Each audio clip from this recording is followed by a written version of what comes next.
Hey, what's up, everybody? It's Lincoln Mitchell from Lincoln Mitchell Recording and Post-Production. I've got another part in this video series on creating a new contact instrument from start to finish.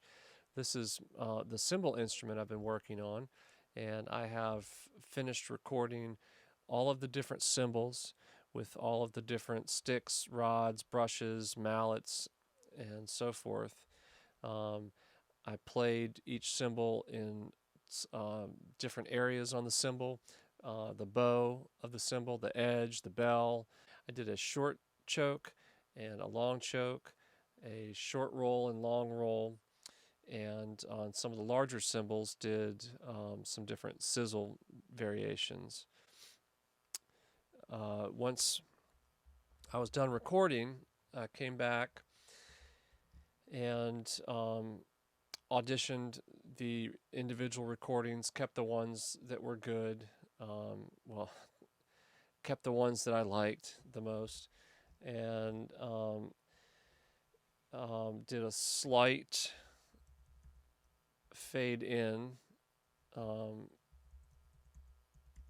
try not to affect the transient at all.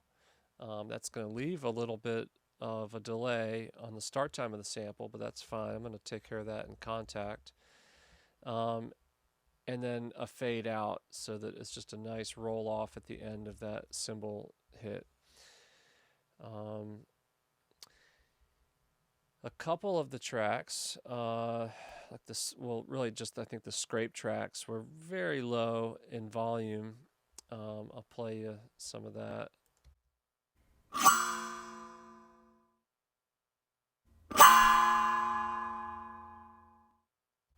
So I put an L2 on those to just bring up the volume, and then across the whole uh, mix, if you want to call it that, on the stereo output, I put another L2, and that is just yeah, just kind of bringing the level up, kind of closing the dynamic range a bit. Um, that's really all the processing that I did. I didn't do any EQ or anything else. Actually, come to think of it, it probably wouldn't be a bad idea to do like a high pass filter. But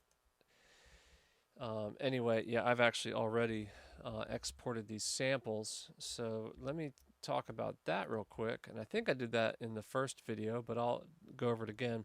So what needs to happen is, well, every region needs to be named in a way that makes sense to you. So yeah, let me talk about the naming convention just a little bit.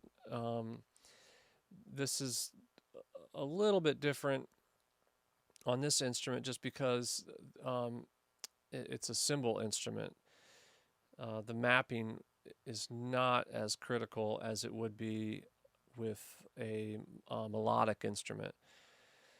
Um, so the naming convention is a lot more simple. I'm not going to do any auto mapping. I really just need a naming convention that will help me know and identify the samples when I am mapping them in Kontakt.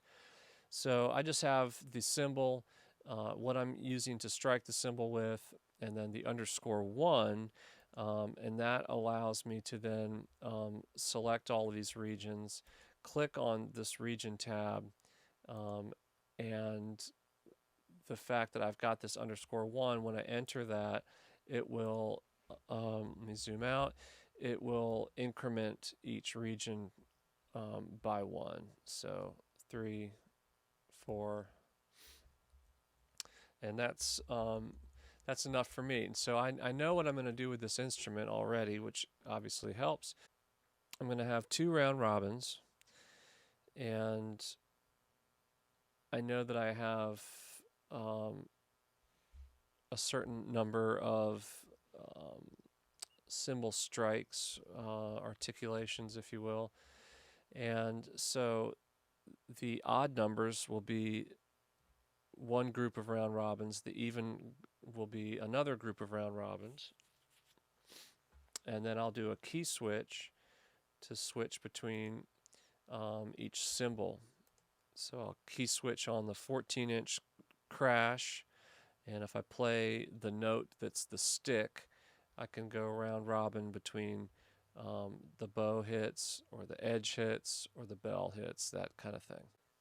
So for exporting, select all, go to File, Export, export 516 regions as audio files, or Command E. Hit Command E and decide where I'm going to save all these samples. Now I've already done this because it's pretty quick, but it does take a little while with this many samples.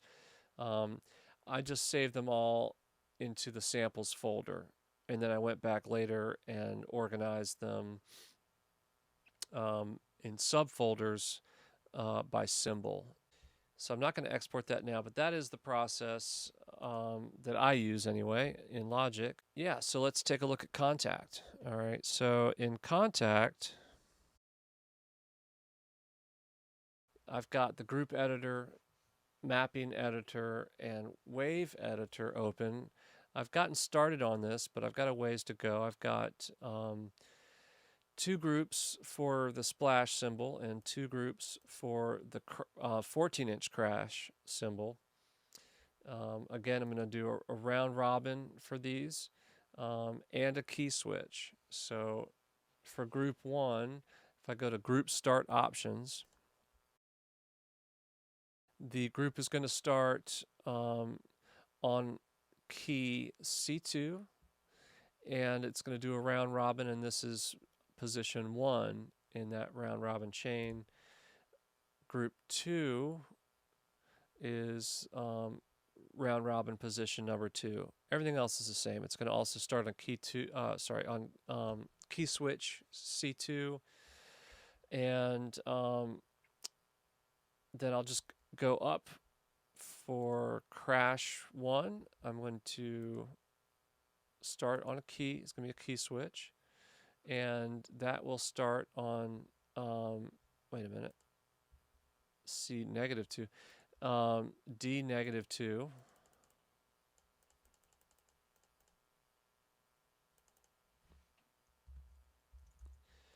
and just that D negative 2.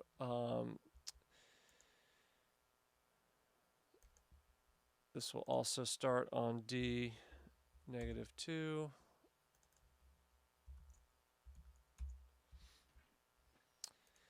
All right, and it's going to also be a round robin, cycle round robin, position 1,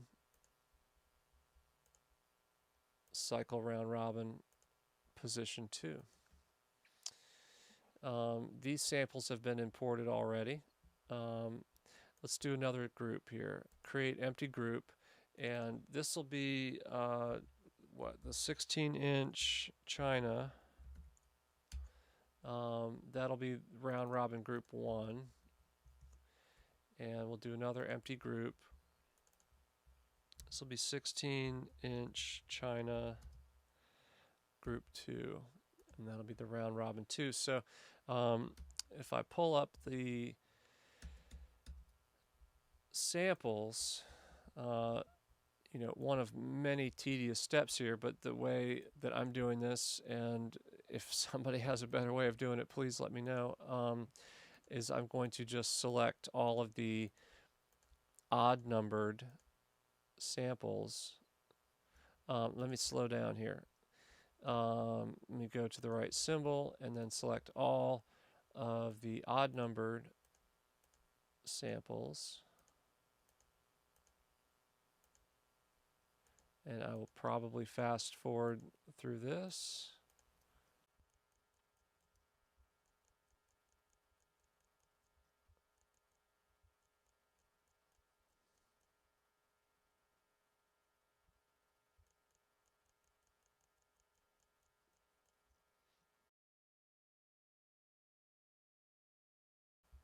Okay, so then I'll just drag these into Kontakt. Okay, so why didn't I use the browser in Kontakt. So if I go to my 16-inch China, Kontakt has these organized by name. I could do it by size, but that wouldn't help me at all. Um, there is no tempo. I mean, right. So the only thing close to making any sense would be the name, and it's going to put them out of order as far as the way that I need them to be. So I'm not using the browser to import into Kontakt. I mean, I could do that if I wanted to go like one or two samples at a time. So I've highlighted them in the Finder. So let's import some samples. I want to be able to see C-1, and I want to make sure I'm in the right group. That's group 1, and I will just drag these right in and put the first sample on C-1. Now I have these set to map mode white keys only, just simply because it's not a chromatic instrument, and personally I prefer to play percussion sounds just on the white keys. It just is a little bit better feel for me. I'll do the same thing with the even number samples. Highlight each one.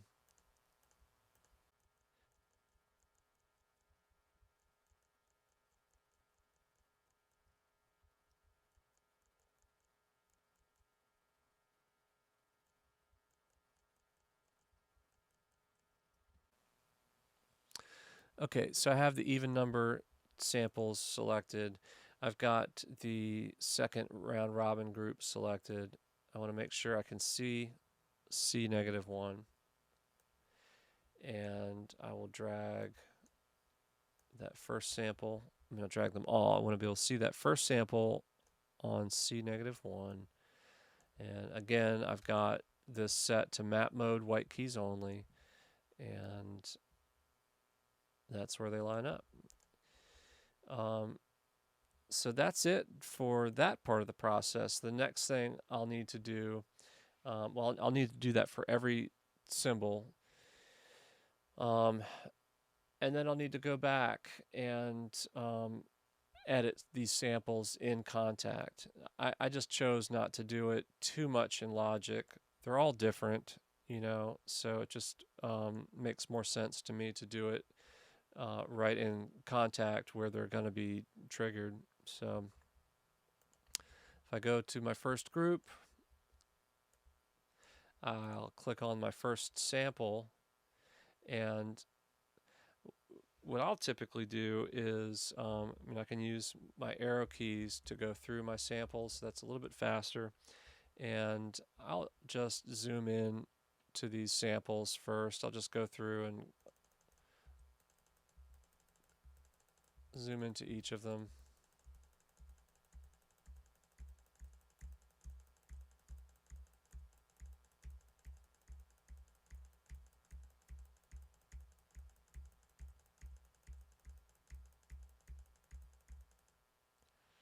All right, that must have been the last sample. Yeah. So you can see they're all different.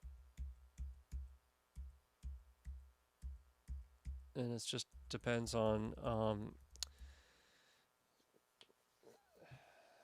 they're all different instruments being struck in different ways, so it's just the way it is.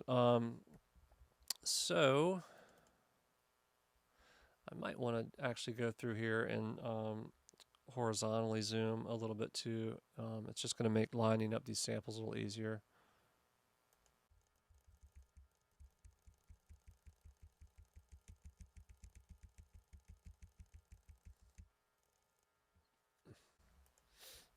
Okay, so then I just drag that start time.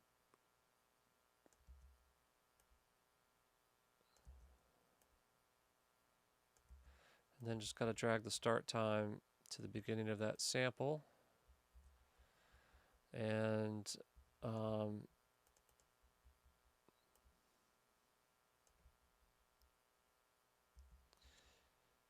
and this can be time consuming, so I don't need to sit here and do this for the whole video, but I will need to do this, I guess, 516 times. So I know what I'll be doing tonight.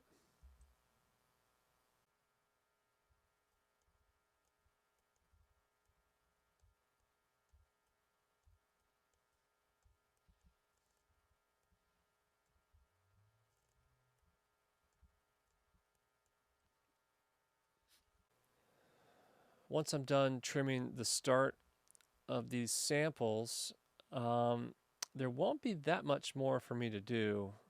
Um, I can make some decisions about what kinds of effects I may want to have. One thing that I do want to do, because it is a percussion instrument, is I will select all of the zones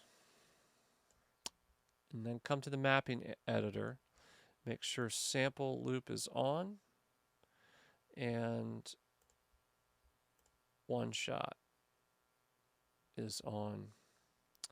Now that's just for this sample loop 1. I don't need all of these open.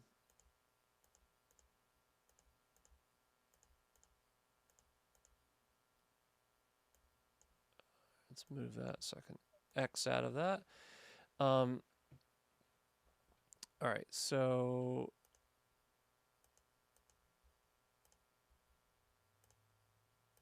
one shot. Okay, and then I need to come up here and to all selected zones, apply copy current zones loop settings. And let's just check on this. Let's do this one too, so the round robin will work. Control all.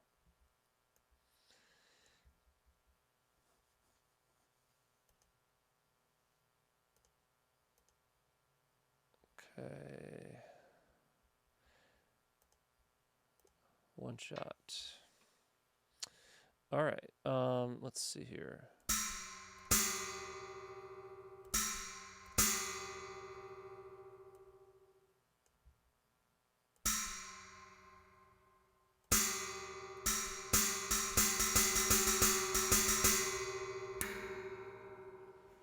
Cool. All right. So what else? Yeah, so I'll make some decisions on effects. Probably keep it pretty simple with a reverb and a delay, and I'll probably add a modulation envelope for each group. I'll probably do AHDSR, and I'll probably just have it with 0 attack and just enough to help any of the samples that need a little softer release. That I'll just have to play that by ear.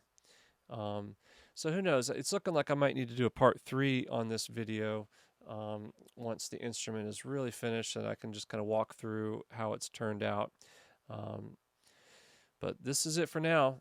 Thanks a lot for watching, and if you liked the video, then please subscribe to the channel, and if you have any ideas for any other videos, or if you have any tips or anything that you can share with me, please leave that in the comments section, and see you in the next video.